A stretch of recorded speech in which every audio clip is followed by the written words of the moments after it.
going to say yes to having a karaoke night during one of our happy hours. Oh, that's great. Sweet. And he's going to organize it all, so it's like better. Can't argue with that. Oh, by the way, I think like someone from the Department of Labor is going to be like walking through here at some point during this class and like creeping in the back. So they're just like coming to check out General Assembly or something. So pay no attention. So this class is putting Angular on Rails. And this is your last Angular class. Yay!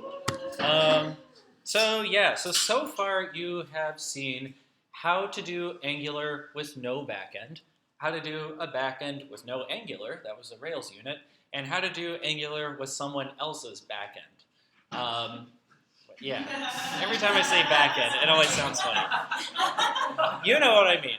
Anyway, so using someone else's server. How to do Angular with someone else's server. So today we're going to be doing that, except instead of it being someone else's server, it's going to be your server. So we're going to take Angular and put it on Rails. So you'll basically be making an app that uses itself as an API. So instead of using your app using someone else's API, your app is going to be using your app as an API. And so this is like sort of emulating like how Google Maps is a single page app on Google. It's like a single app that's part of a greater app. So that's sort of what we're going for today. Just a quick like framing thing. So this is what Rails usually looks like. This is what a backend usually looks like. Your user comes in and they either click a link or submit a form or do some JavaScript to interact with the controller, which then does its stuff with data or whatever. And then it sends that data back as HTML or JSON, which has to be parsed as JavaScript, which then gets sent to the user. So that's a usual Rails app. That's what we've done so far. With an Angular on Rails app, you can simplify things a whole bunch. So Angular on Rails, there are no more links, there are no more forms. If there are, then they're not real links going to a different URL. It's just all JavaScript. So that can simplify things considerably. It can simplify things for you and for the user. It might make their user experience more seamless because they don't have to wait for the page to refresh and all that stuff. And it also might make things easier for you because you don't have to worry about what is this helper doing, what's that link doing, what's this JavaScript doing. Everything is JavaScript. So what I really like about this is that you have like a single point of contact between your user and your data. It's not spread out between links and forms and JavaScript. It's just everything is JavaScript. And so that can make for a much more seamless user experience. It can make things easier for you. Really, the only downside is it means you're writing more JavaScript. So if you don't like JavaScript, like Yun doesn't, then that's like bad news bears. But aside from that, I don't know. I like JavaScript, so I think it's a great way to go. Okay, so we're going to be continuing with that inventory tracker app from last week, from Friday. And so if you remember, like it did a lot of cool stuff, like sorting and filtering and everything, but the data didn't persist. As soon as you refresh the page, all that data was gone. So we're going to be taking that app, really not changing the app itself at all, but making it so that that data does save to a database. So when you refresh the page, it's still there. The structure of this class is that it's going to be, I don't know, I really like doing it this format now where like I code a couple steps, then you guys like catch up, and then we all come back together and then we keep on going. So we're going to be doing that again today. There are going to be like a lot of things that we talk about. So the big things that I want you to walk away from this class with are, one, knowing where to go when you want to make an Angular on Rails app. So like knowing that you have a resource that you can use to like walk you through the process. Also an understanding of Rails asset pipeline, or at least an idea of what that is. I haven't really talked about this too much, but you may have noticed that in Rails there are actually 4 different assets folders, and we're going to be talking about what's the difference between those. Up until now, we've really used just one, so what are the other 3 about? Let's see. And then we're going to be making controllers respond both to HTML requests and JSON requests. So you can, in one controller action, have it detect whether the user wants JSON or HTML and send them JSON or HTML all in the same action. So your index action can do two completely different things based on what the user wants. So those are the big takeaways that I want you to get out of this class today. Aside from that, it's going to be mostly just walking through stuff and getting in that muscle memory. So to start, if you haven't opened up the lesson plan, you don't need to clone down the lesson plan. That's not necessary. But please go click on this walkthrough step down here. Or you can just click on the walkthrough.md up here. We're going to be spending the rest of the class up in her. And before I go on, the structure of this is that I went through and I took screenshots of all of the code at each step. And so instead of asking you guys to go look at a different page or whatever, I'm just going to ask you to look at the screenshots. The reason for this is that you can't copy and paste code. And however good your work ethic is, I know that I would copy and paste code, and that sort of detracts from the learning experience. So this way, you can't. I think this is pretty cool. The only downside is that, so this is just me typing git diff in my terminal and saving it to a screenshot, and I came up with a little script that does it for me. The downside is it doesn't save the colors. So normally it says green, the line is green when it's a new line or it's been changed, and a line is red when it's been deleted. Unfortunately, we don't have that anymore. What we do have are, let's see, these tiny, tiny little pluses and minus signs. So you're going to have to make do with those. The minus signs especially are really freaking small. So you'll just have to work with that. This means that you're going to get a lot of syntax errors. So bear in mind that if you get a syntax error, it doesn't mean you don't know what you're doing. It just means you have the wrong piece of punctuation somewhere.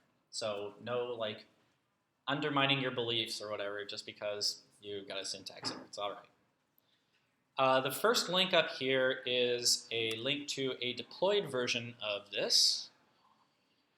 So if Heroku will start up, that would be lovely. While we're waiting, any questions so far? Cool. All right, so here it is.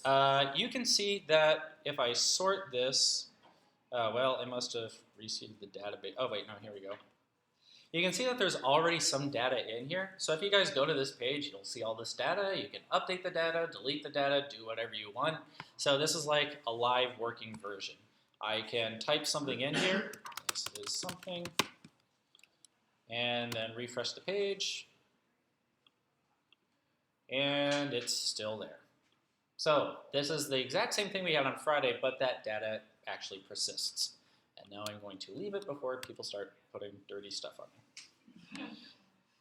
Okay, so to set up, if you already have that inventory tracker on your computer, then cd into that and git fetch and git pull, like it says here. Follow these two steps. If you don't have it on your computer, or if you just want to, clone it down somewhere else. Either way, totally doesn't matter. The important thing is just that you have it somewhere on your computer and you end up in the Rails starter branch. So while you're doing that, I'm going to do it as well.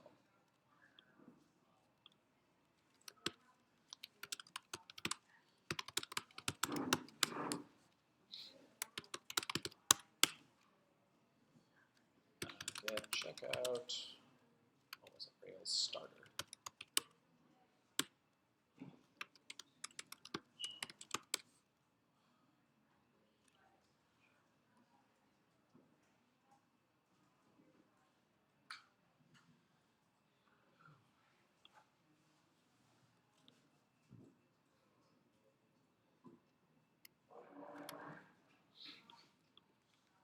And you'll know you did it right if the file structure looks something like this.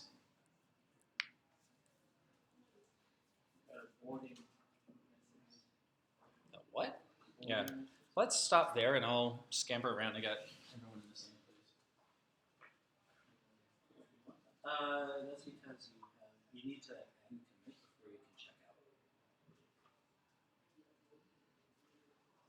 Who else is having trouble getting here? Yeah, that's because you need to end commit before you can check out.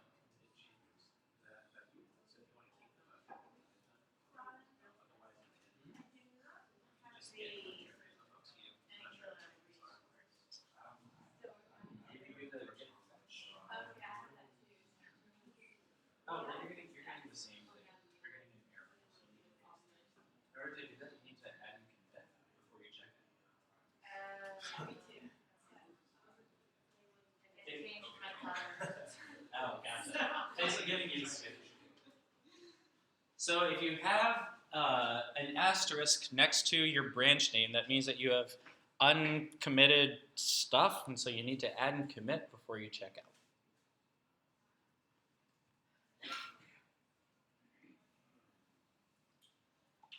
Max, you good? I actually have a clone down to another branch, and I wanted to see the other solutions. That's fine. However you get here is totally cool.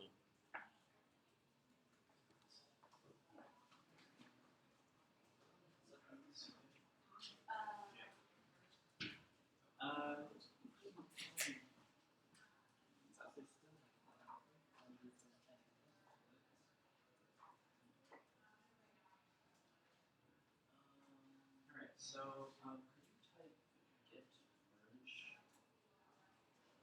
space? Much cheaper than we did that top landscape. And then git check out.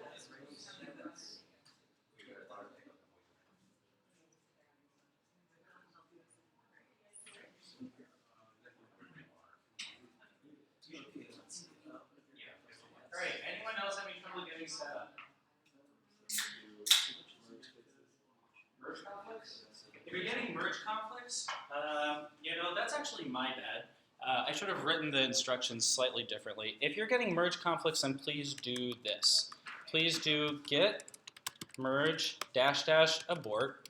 So if you see something like merging in your prompt, then do this. You're going to do git merge abort. And then you're going to do git checkout Rails starter. Sorry, it said git pull origin Rails starter. It shouldn't have said that. It should have been git checkout Rails starter. You don't have commit. Yes. I'll put in the $signs.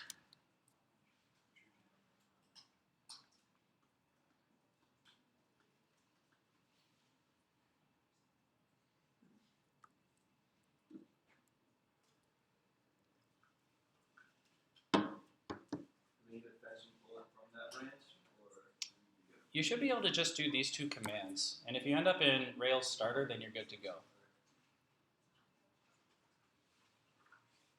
If you're still working, could you please show me a hand? Yeah? Cool.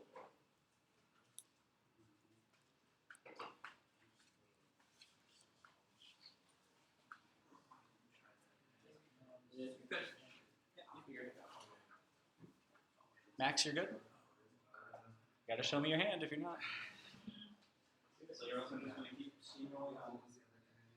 I put it, it's right over here.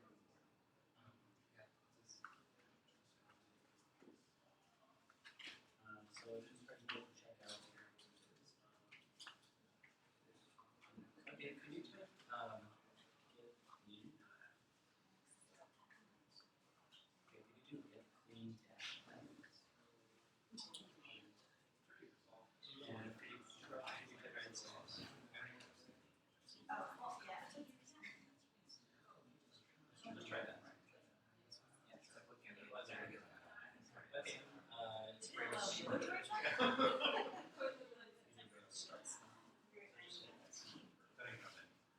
I know that works. Okay. Okay, now you get checkout. Space -- space dot. Now you should be good. So now try checking out to a Rails start.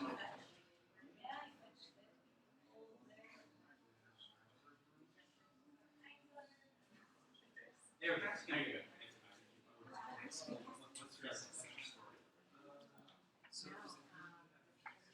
Adrian, do you need any help? You're good? Okay, guys. We're going to keep on trucking then. You guys got to raise your hands. No, I'm not serious. That's like my biggest pet peeve.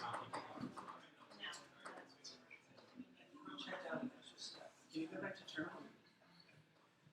And So before you start this, you have this A. could you check get steps?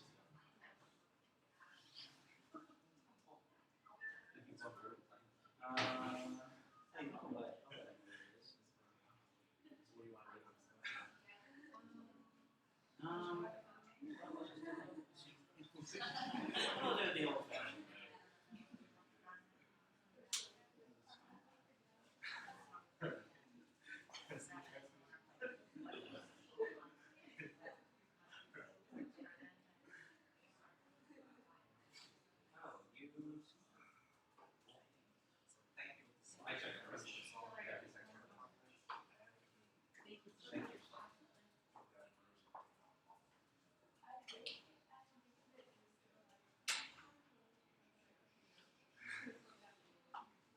What the heck?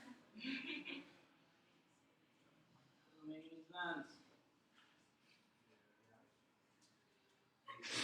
It's because you're pulling from from your fork. All right, we're gonna keep going, guys. And then again, I'm gonna jump ahead or I'm gonna code for a bit, and then you guys can catch up. So if you're having trouble, then we'll be able to fix that later on. What are we doing again? Oh yeah, that's right, this. Okay, cool. So we're gonna take this guy and turn it into a Rails app. So I'm gonna start off with Rails new .d PostgreSQL. Yoon, why am I doing Rails new dot instead of Rails new something? Exactly. Yep. I want it all to go into this folder. So when I run this, I get a whole bunch of stuff. And now I wait. And bundle install does its thing. There we go. Okay, cool. So now I have all of this stuff. Oh, I forgot to mention it. Please do, Adrian. Please don't code along with me again. Like, tilt your screens down if you have to or something. I don't care if you do or if you don't, whatever. But I would strongly recommend not coding along with me just because you're going to have time to do it yourself later on. Yeah. Does coding until it leads to an error and waiting work? I'd rather you just wait for me to do the whole thing because I'm worried that you'll miss something, basically. It's not that I don't trust you. It's just I don't trust you that much. Okay, cool. So I did Rails new. So now I have a whole bunch of Angular files just sort of hanging out here with all of my Rails files. So these are not in the right place. I need to put them in the right place. So I mentioned that there are a couple different assets folders in Rails. There is app/assets, lib/assets, vendor/assets, and sometimes public/assets. So what is the difference between all of those? Which one of these have we used so far? App, yeah. We've used app/assets so far. Maybe you did something else if you're fancy, but for the most part, we've just done app/assets. So the idea with this is that you would actually have a separate JavaScript file and a separate CSS file for every model in your Rails app. Or for every model that's going to have its own view, you would have a separate file for each one. What we've been doing so far is we've had pretty much just one JavaScript file. We just use application.js and application.css, and that's it. The downside of that is that application.css shows up on every single page of your app. Same with the JavaScript. So if you have some JavaScript that only does anything on one specific view in your app, having it run on every single page, that's not really efficient. I mean, if it's something that just has to do with products, like this inventory tracker JavaScript, that doesn't have any business running on every other page of my app. It's only going to run on one page. So we need a way of telling Rails, hey, I want this specific JavaScript and this specific CSS to just run in this specific instance. So your style sheets and JavaScript folders in here, and those of you who cheated and used Rails-G scaffold, you know that you end up with a lot of extra files in here, one for each model. And that's sort of the idea with that. You don't have to do it that way, obviously. You guys have made perfectly good Rails apps without doing one for each model, but that's sort of the idea. So there's that. Then there is this vendor folder. So vendor, that makes me think of a guy trying to sell me a hot dog or something. That's not what it means here. Vendor just means a third party.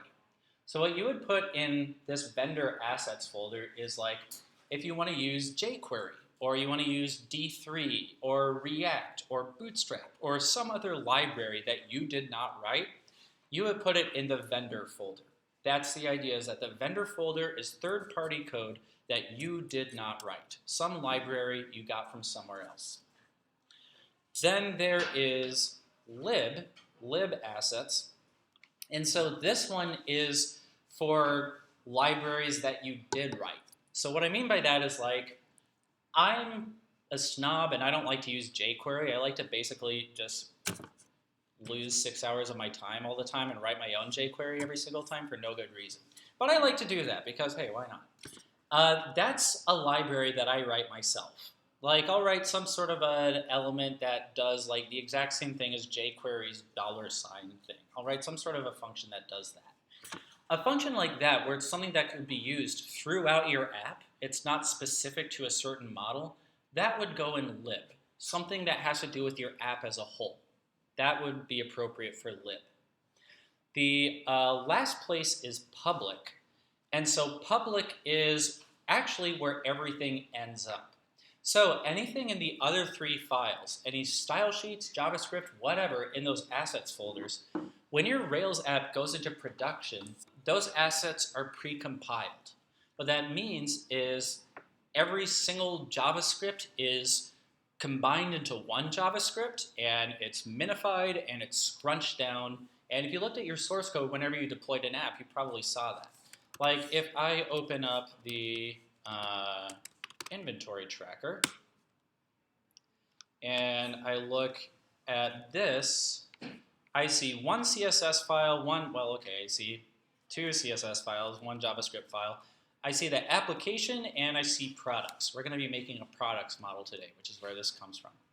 And if I look in here, I should see this all minified and scrunched together. All of this stuff. So it takes all of your JavaScript, minifies it, condenses it, and smushes it into one file. This is called precompiling. When it precompiles that, it actually saves it into this assets folder. So if I do, into this public folder. So if I do rake assets precompile, and wait a minute, suddenly I get this assets folder in here that has all of this stuff inside it. So when you precompile your assets, they all go into this public folder. So that's sort of the difference between them. You can get along just fine using only the app/assets folder. Today we're going to be using app/assets and vendor. The other two, like I'll be honest, I have never used them before, but they're there if you want them. And if you have like a butt ton of code, then it might be nice to sort of separate it out into different places. But you don't have to. You guys have all had apps that work perfectly fine without it. But still a good thing to have on your radar that these things exist. So all of that was to say I need to move these Angular files somewhere else. So I am going to, let's see. Well, you know what? These next two steps are pretty self-evident. So I'm actually going to stop here, and I'm going to ask you guys to catch up to this stop. So we haven't done this step yet, defining an index route for products. That's going to be on you guys. But please take 10 minutes and try to get up to this point. Before you start, here it says move these files to their appropriate locations and rename the files as described. So like with this app.js, it says to move it to app/assets/javascript/products.js. So to do that, I'm going to simply drag and drop, and then I'm going to rename it to products.js, and that's it. So you don't have to do anything fancy. You can just drag and drop and click to rename. So please do that, and then I'll start the timer for 10 minutes, and we'll check back then.